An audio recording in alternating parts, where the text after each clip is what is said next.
नमस्कार मु रंजित नमस्कार मु ज्योत्स्ना। हमर फैमिली मोटिवेशन चैनल को आपण मानको स्वागत करूछु पूर्ण गुटे नुवा वीडियो वीडियो देखो जो सोनाली पंडा यात्रा हिरोइन तांको विषय आम गोटे वीडियो छाड़ी बहुत लोग पसंद कर वीडियो को आउ तांको विषय बहुत लोग कमेंट भी करिसेंती बहुत खराब कमेंट ही करिसेंती जहाँ करिसेंती कमेंट माने से एक्चुअली सोनाली पंडा एमती हेबा उचित ही नुह। आज बयस अछि बोली आपण एमती होउछंती बयस चली गले कोन करिवे। मु गोटिए कथा एठी कहबी धन यौवन अहंकार एसबु आज्ञा अढ़ई दिन यौवन अछि आपण को पचारुचंती यौवन पळैला परे आपण को कई पचारिबे आपण आपनकर भविष्यत कथा काहे चिंता यौवन करूनांती। माने एया कथा जे आज बयस अछि सुंदर देखा होउचंती समय आसीबो आपण असुंदर हे जिवे बुढ़ी हे जिवे चम धुडु धुडु हे जिवो सेते बेले आपण को पाखरे केई नथिबे काहेकि ना आपणकर से यौवन नथिबो तेणु करी से यौवन जीवा आगु निजको सजग करंतु निजे सचेतन होंतु निजे केमिति बुढ़ी बयस रे भलरे रहिबे ता प्रति ध्यान देंतु।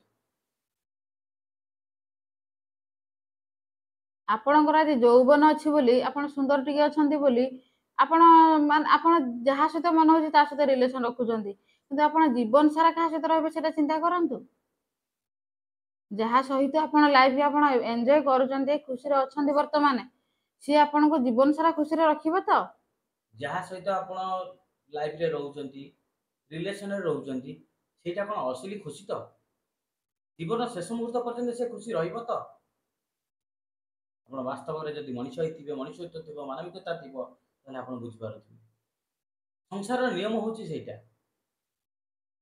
माने देखंतु आपण भलो निजुकु पांतु जदि मैरिज करंतु किंतु गोटे गोटे मनुष्य को ही बाछंतु आ ता सहित जीवन सारा रहिबा पय से चेष्टा करंतु आ ता सहित जीवन सारा केमिति संपर्क रखि रहि परबे सेटा चिंता करंतु आ ताकू एमिति स्नेह ममता एमिति भलो भाबे देगी रखंतु कि से आपण को जेमिति गोटे मुहूर्त भी छाड़ी रहि परिबो नाही आ जीवन शेष निश्वास पर्यंत जे तम सहित रहि परिबो एमिति दिन अधिका खुशी कि नै कि आपण जो खुशी होचंती ना एटा आज्ञा बिल्कुल भी किछि मुहूर्त रो खुशी किछि माने खुशी रे आपण जीवन है किछिटा मुहूर्तर खुशी माने केबे आपणाउछंती आपण जीवन सारा खुशीटा काहे देखु नाहंती। फिल्म देखिबा यात्रा देखिबा से किछि मुहूर्त रो खुशी से खुशी गला परे पुणी आपण पॉकेट रो पैसा सब देथिबो पुणी दुख रे घर को फेरिबे आपण मानकर खुशी होची सेही खुशी परिवार रे सबुठर बड़ खुशी पाई थाए जेतेबेले ना जेतेबेले गोटे झियो बाहाई सारी की संतान टे जन्म देता है आ से तर रखी थाए चिंताधारा भविष्य जे ए छुआटी को मु बड़ मनुष्य करिवि भल चाकरी टिया करू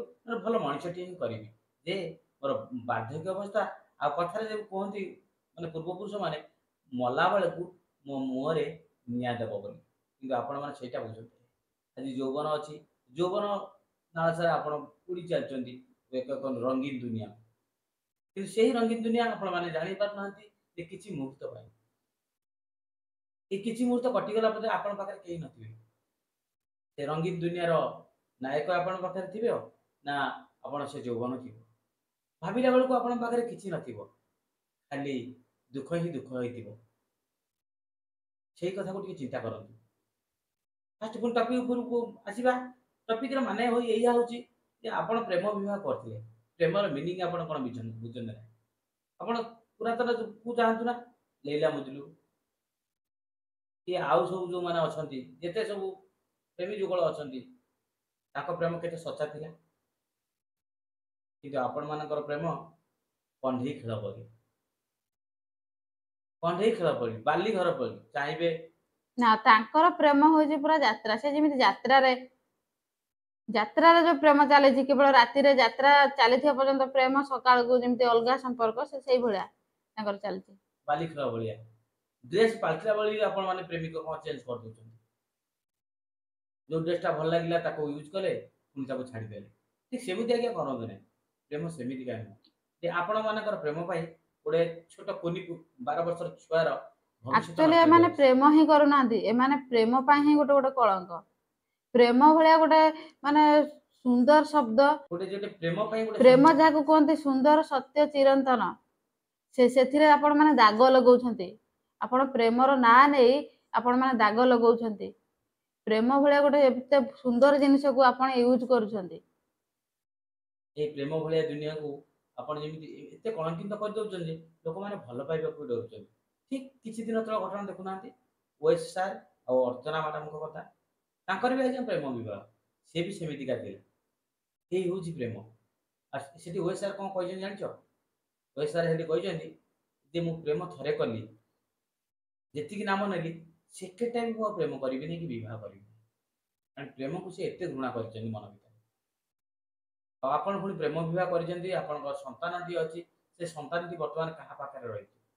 ଆପଣ ଏମିତି ପ୍ରକାର କେସ୍ ଏଫଆଇଆର ଗୋଟେ ଦେଇଦେଇଛନ୍ତି, ନା ସେ ବାପା ପାଖରେ ରହିପାରୁଛି ନା ଆପଣ ପାଖରେ ରହିପାରୁଛି। କିଛି କଥାରୁ ଜଣାପଡୁଛି ନାଣ୍ଡୁ ବାବୁ କିଏ ଜଣେ ଅଛନ୍ତି ମିଡିଆ ବାଲାଙ୍କ ଦ୍ୱାରା ଆମେ ଯାହା ଶୁଣିବାକୁ ପାଉଛି, ଆପଣ ସେ ସେ ହିଁ ନାଟର ଗୋବର୍ଦ୍ଧନ। ନାଟର ଗୋବର୍ଦ୍ଧନ ବୋଲି କହୁଛନ୍ତି। କିଏ? ନା ଆପଣଙ୍କ ସ୍ୱାମୀ ହିଁ କହୁଛନ୍ତି ନାଣ୍ଡୁ ବାବୁ। ସେ ଜଣେ ଯାତ୍ରାପାଟିର ଓନର। ତାଙ୍କ ବୟସ ଟିକେ ଦେଖନ୍ତୁ, ଆପଣଙ୍କ ବୟସ ଟିକେ ଦେଖନ୍ତୁ, ତୁଳନା କରନ୍ତୁ ନା। ତାହେଲେ ଏଠି ପ୍ରେମ ଆପଣ କ'ଣ ପାଇଁ କରୁଛନ୍ତି? ଟଙ୍କା ପାଇଁ କରୁଛନ୍ତି। ଟଙ୍କା ଆପଣଙ୍କ କତିରେ ସବୁବେଳେ ରହିବ ନାହିଁ, ସେ ପଇସା ଆପଣଙ୍କ କତିରେ ସବୁବେଳେ ରହିବ ନାହିଁ। ଦେଖନ୍ତୁ, ସିଏ ଗୋଟେ ଯାତ୍ରାର ଓନର। ଆପଣଙ୍କ ପାଖରେ ଏବେ ଚେହେରା ଅଛି, ଆପଣଙ୍କୁ ସେ ହିରୋଇନ କରି ନଉଛନ୍ତି। ଆପଣଙ୍କର ଯେତେବେଳେ ଚେହେରା କମିଯିବ, ସେ ଯେହେତୁ ଯାତ୍ରାର ଓନର, ପୁଣି ଗୋଟେ ସୁନ୍ଦର ଝିଅ ଦେଖି ହିରୋଇନ ପାଇଁ ଧରି ଆସିବେ। ଗୋଟେ ନୁହେଁ, ଆପଣଙ୍କୁ ସେତେବେଳେ ପଚାରିବା ହିଁ ନାହିଁ। ଗୋଟେ ନୁହଁ, ଅନେକ ସୁନ୍ଦରୀ ଆସିବେ ତାଙ୍କ ପାଖକୁ। କାହିଁକି? ତାଙ୍କ ବିଜନେସ୍ ହେଉଛି ସେଇଆ ଯେ ହିରୋଇନ ସେ ଆଣିବେ। ସେତେବେଳେ ଆପଣଙ୍କୁ ପଚାରିବେନି। ସେତେବେଳେ ସେ ଆପଣ ସେଥିରେ ଅଲୋଡା ଅଚିହ୍ନା ହେଇଯିବେ। ଆପଣଙ୍କ ଯୋଉ ପ୍ରେମ ଟିକକ ସେତେବେଳେ ମଉଳିଯିବ। ସେତେବେଳେ ଆପଣ କ'ଣ କରିବେ କେବେ ଭାବିଛନ୍ତି? ତେଣୁକରି ଯେତେ ସମ୍ଭବ ଆପଣ ଏଇ ଭିଡ଼ିଓଟି ଯଦି ଦେଖୁଥାନ୍ତି, ଯେତେ ସମ୍ଭବ ଆପଣଙ୍କ ଦ୍ୱାରା ଆପଣ ଦେଖନ୍ତୁ ସୋନାଲି ଆପଣଙ୍କ ମ୍ୟାଡାମ, ପିଲାକୁ ଆପଣଙ୍କୁ ଆମେ ଗୋଟିଏ କଥା କହିବାକୁ ଚାହୁଁଛୁ କି ଆପଣ ଯାହା ବି ଭୁଲ କରିଛନ୍ତି, ଏବେ ବି ସମୟ ଅଛି, ସୁଧାରି ନିଅନ୍ତୁ ଆଉ ଆପଣଙ୍କ ପୁଅ ପାଖକୁ ଫେରନ୍ତୁ। ଦେଖନ୍ତୁ, ସେ ଛୁଆଟି ବର୍ତ୍ତମାନ ନା ବାପା ପାଖରେ ରହିପାରୁଛି ନା ମା ପାଖରେ ରହିପାରୁଛି। ଯେତେ ସମ୍ଭବ ଯେତେ ଶୀଘ୍ର ପାରୁଛନ୍ତି ସେ କେତେ ଯାତ୍ରା ଫାତ୍ରା କଷ୍ଟ ଭିତରେ, ଛାଡ଼ିକି, ସେ କେତେ ବର୍ଷର ଛୁଆଟିଏ। ଯାତ୍ରା ଫାତ୍ରା ଛାଡ଼ିକି ଆପଣ ସ୍ୱାମୀ କତିକି ଫେରି ଆସନ୍ତୁ। ବିଶେଷ ସେ ଛୁଆଟି ପାଇଁ ଫେରି ଆସନ୍ତୁ। ଛୁଆଟିର ଭବିଷ୍ୟତ ଗଢ଼ନ୍ତୁ। ଆପଣ ଯାତ୍ରା କରନ୍ତୁ, ଠିକ୍ ଅଛି, କିନ୍ତୁ ଛୁଆଟି ପାଖରେ ରଖନ୍ତୁ। ଆପଣ ଏକା ଯାତ୍ରା ପାଟିରେ ନାହାନ୍ତି, ଅନେକ ଯାତ୍ରା ପାଟି ଅଛି। ସେମାନଙ୍କର ବି ପୁଅ ଝିଅ ଅଛନ୍ତି, ସେମାନେ ବି ସଂସାର ନେଇକି ଚାଲିଛନ୍ତି। କିନ୍ତୁ ଆପଣ କି ଯାତ୍ରା କରୁଛନ୍ତି କେଜାଣି ଯେ ଆପଣ ସବୁକୁ ଅଲଗା କରିଦେଉଛନ୍ତି। କାଗଜ କ'ଣ ତାଙ୍କ ନା, କାଗଜ ପଲେଇରୁ ଆଜି ହେଇଗଲେ ସୋନାଲି ପଣ୍ଡା। ମାନେ କେତେ ବଡ଼ ପରିବର୍ତ୍ତନ! ଆପଣ ନାଁ ଶୁଣିଲେ ମୋତେ ତ ଡର ଲାଗୁଛି। ଆଟଲିଷ୍ଟ ଛୁଆଟି ଭବିଷ୍ୟତ କଥା ଚିନ୍ତା କରନ୍ତୁ। ଛୁଆଟି କତିକି ପଳେଇ ଆସନ୍ତୁ। ସେ ନାଣ୍ଡୁ ବାବୁ କଥା ଛାଡ଼ନ୍ତୁ, ସେ ଯାତ୍ରା ବାଟି ଛାଡ଼ନ୍ତୁ। ଆପଣ ଜଣେ କଳାକାର, ଯୋଉଠି ଯିବେ ଆପଣଙ୍କ କଳା ପ୍ରଦର୍ଶନ କରିବେ, ପଇସା ଇନକମ୍ କରିବେ। ଆଜ୍ଞା, ଯୋଉଠି ଯିବେ ସେଠି ଆପଣ କଳା ପ୍ରଦର୍ଶନ କରିବେ, ପଇସା। କାହିଁକି? ଭଗବାନ ଆପଣଙ୍କୁ କଳା ଦେଇଛି। ଖାଲି ନାଣ୍ଡୁ ବାବୁଙ୍କ ଯାତ୍ରା ପାଟିରେ ରହିକି ଆପଣ ଯେ ସବୁ କିଛି ଭୁଲିଯିବେ, ସେମିତି କହିଲେ ଚଳିବ ନାହିଁ। କାରଣ ଆପଣ ସେଠୁ ଥରେ ବାହାରି ଆସିକି ଦେଖନ୍ତୁ, ଆପଣଙ୍କୁ ଅନେକ ଯାତ୍ରା ବାଟି ଡାକିବେ, ଆଉ ତାଠୁ ବି ଅଧିକ ପଇସା ଆପଣଙ୍କୁ ଦେବେ। ଆପଣ ସଂସାରକୁ ଫେରି ଆସନ୍ତୁ। ଆପଣ ପୁଅକୁ ପାଖରେ ରଖନ୍ତୁ, ଆପଣ ସ୍ୱାମୀକୁ ପାଖରେ ରଖନ୍ତୁ। ଭଲ ଲାଇଫ୍ଟିଏ ଆପଣ ଏନ୍ଜୟ କରନ୍ତୁ। ଗୋଟେ ଲଙ୍ଗ ଲାଇଫ୍ ଆପଣ ପୁଣି ତିଆରି କରନ୍ତୁ, ନୂଆ ଜୀବନ କରିବେ। ଖାଲି ମିଡ଼ିଆ ଆଗରେ ହାଇଲାଇଟ୍ ହେଇକି କଥା କହିଦେବା ବଡ଼ କଥା ନୁହଁ। କର୍ମରେ କରିକି ତାକୁ ଦେଖାନ୍ତୁ। କର୍ମରେ କରିକି ଦେଖେଇଲେ ଆପଣଙ୍କଠୁ ବି କିଛି ଲୋକ ଶିଖିବେ। ଅବାଟରେ ବାଟବଣା ହେଉଥିବା ଲୋକ ଜଣକ ପୁଣି ବାଟକୁ ପଳେଇ ଆସିବେ। ଏଇଟା ଗୋଟେ ଶିକ୍ଷା ହେବ। ଆପଣ ଫେରି ଆଇଲେ, ଆପଣ ଭଳି ଅନେକ ନାରୀ ଅଛନ୍ତି ଏଇଭଳିଆ ଘଟଣା ଘଟଉଛନ୍ତି। ନିଜର ଗୋଟେ ଦିଟା ଛୁଆ ଛାଡ଼ିକି ପ୍ରେମିକ ସହିତ ଫେସବୁକ୍ରେ ପ୍ରେମ ହେଲା, ତ ତାପରେ ଇନଷ୍ଟାଗ୍ରାମରେ ପ୍ରେମ ହେଲା, ଏସବୁ କରିକି ଭାବିକି ପଳାଉଛନ୍ତି, ଛାଡ଼ି ଦେଇକି ପଳାଉଛନ୍ତି, ଛୁଆଙ୍କୁ ଛାଡ଼ି ଦେଇକି ପଳାଉଛନ୍ତି। ଯେମିତି ଆମକୁ ଆମେ ସୋରୁମ ଯାଉଛନ୍ତି, ଏଇ ଡ୍ରେସ୍ ଆମ ପସନ୍ଦ ଲାଗୁଛି ପିନ୍ଧିଦେବା, କିଛି ଦିନ ପରେ ଆଉ ଗୋଟେ ନୂଆ ଡ୍ରେସ୍ ଆସିଲା, ତାକୁ ପିନ୍ଧିବା, ସେଟାକୁ ଫିଙ୍ଗିଦେବା। ଆପଣ ମାନେ ପ୍ରେମଟାକୁ ସେମିତି ହିଁ ୟୁଜ୍ କରୁଛନ୍ତି। ପ୍ରେମର ଅର୍ଥ କ'ଣ ଆପଣ ମାନେ ବୁଝିପାରୁନାହାନ୍ତି। ଆଟଲିଷ୍ଟ ଛୁଆଟି କଥା ତ ଟିକେ ଭାବନ୍ତୁ। କେବେ ଭାବିଛନ୍ତି 12 ବର୍ଷ ଭିତରେ କେବେ ଭାବିଛନ୍ତି? ଯଦି ବି ଆପଣଙ୍କ ସ୍ୱାମୀ ସହିତ ଆପଣଙ୍କର ପଡୁନି, ସେଟା ଅଲଗା କଥା, କିନ୍ତୁ ଆପଣଙ୍କ ଛୁଆ ପାଇଁ ଆଟଲିଷ୍ଟ କିଛିଟା ସାକ୍ରିଫାଇସ୍ କରନ୍ତୁ। ଆପଣଙ୍କ ଛୁଆଟି କଥା କେବେ ଭାବିଛନ୍ତି? ମୋ ପୁଅ ଆଜି କ'ଣ ଖାଉଥିବ, କେମିତି ରହିଥିବ, କାନ୍ଦୁଥିବ କି ନାହିଁ, ତାକୁ କିଏ ଖୋଇଥିବ? ଆପଣଙ୍କର ସତରେ ମାନବିକତା ନାହିଁ। ଆପଣ ମଣିଷ ତ ନୁହଁ, ଆପଣ ଭାଲୁ, ବାଘ କୋଉଠାରୁ ବି ଆହୁରି ହୀନ। ଭାଲୁ, ବାଘ ଏମାନଙ୍କ ଛୁଆଙ୍କୁ ଜନ୍ମ ଦେଲା ପରେ ସେମାନେ ତ ବଡ଼ କଲା ପର୍ଯ୍ୟନ୍ତ ତା ପାଖରେ ଲାଳନ ପାଳନ କରନ୍ତି। ଆପଣ ମଣିଷ ସର୍ବଶ୍ରେଷ୍ଠ ଜୀବ। ଆପଣ ହେଉଛନ୍ତି ସର୍ବଶ୍ରେଷ୍ଠ ଜୀବ। କିନ୍ତୁ ଏମିତି ଗୋଟେ ଜୀବ ଯେ ସବୁ ଭୁଲି ଯାଉଛନ୍ତି। ଆପଣ ନିଶା ଫିସା ସେବନ କରନ୍ତି କି? ମୁଁ ଶୁଣିଛି ନିଶା ଖାଉଥିବା ବ୍ୟକ୍ତି ଜଣକ ସବୁ ଭୁଲି ଯାଆନ୍ତି ବୋଲି। ତା ଭିତରେ ଆପଣ ଜଣେ ନୁହେଁ ତ? ସବୁ ଭୁଲି ଯାଉଛନ୍ତି। ଛୁଆଟି ଏବେ ଅସହାୟ, ନିରୁପାୟ। କରିବ କ'ଣ କହିଲେ? ଆପଣ କୁହନ୍ତୁ ତ? ଭିଡ଼ିଓଟିକୁ ଏତେ ମାତ୍ରାରେ ସେୟାର କରନ୍ତୁ, ସୋନାଲି ମ୍ୟାଡ଼ାମ କତିରେ ଯେମିତି ଏ ଭିଡ଼ିଓଟି ପହଞ୍ଚୁ, ଆଉ ନିଜର ସେ ଭୁଲ ବୁଝିପାରନ୍ତୁ, ଆଉ ପୁଣି ପୂର୍ବ ପରି ତାଙ୍କ ପରିବାରକୁ ଫେରି ଆସନ୍ତୁ। ଆମର ଏତିକି ରିକ୍ୱେଷ୍ଟ ଏ ଭିଡ଼ିଓ ମାଧ୍ୟମରେ। ଆଜି ପାଇଁ ଏତିକି। ପୁଣି ଗୋଟେ ନୂଆ ଭିଡ଼ିଓ ପର୍ଯ୍ୟନ୍ତ ଅପେକ୍ଷା କରନ୍ତୁ। ପୁଣି ଦେଖା ହେବ ଆପଣମାନଙ୍କ ସହିତ ପୁଣି ଗୋଟେ ନୂଆ ଭିଡ଼ିଓରେ, ପୁଣି ନୂଆ କଥାରେ। ସେ ପର୍ଯ୍ୟନ୍ତ ଆମ ଦୁଇ ଜଣଙ୍କୁ ବିଦାୟ ଦିଅନ୍ତୁ। ନମସ୍କାର। ନମସ୍କାର।